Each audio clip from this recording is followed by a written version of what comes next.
igihe leta yahagarika inzu zidandaza amadovize amahera mvamakungu bavuga ko bagiye gutunganya neza ico gisata ku buryo uwifuza ayo madovize ayaronka kandi bitamuvunye. Ariko rero abadandaza n'abandi bari basanzwe bakoresha cyane ayo madovize bamenyesha ko batayaronka, bigatuma urudandaza rudahagarara neza mu gihugu.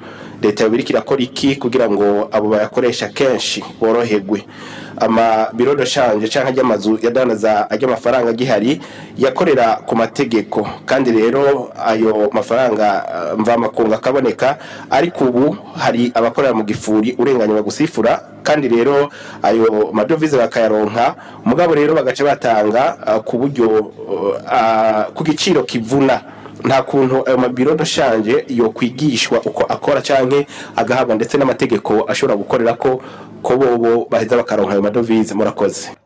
Muri igihe naho turiko turiga ingene byoshoboka yuko ayo mashira hamwe asubira gakora. Umva ngo biriko birigwa kuko twasanze kuyahana bigoye yose hamwe, tuteka rero tuzihagarike zose hamwe.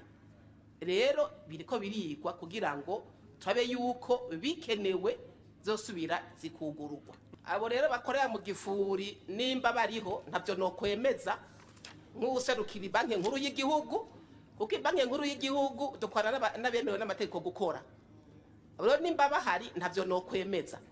Nimba bahari rero naho no kuvuga yuko ubushikiranganje ubujejwe umutekano bwokora akazi kabwo, kuko abo bantu bari mu makosa.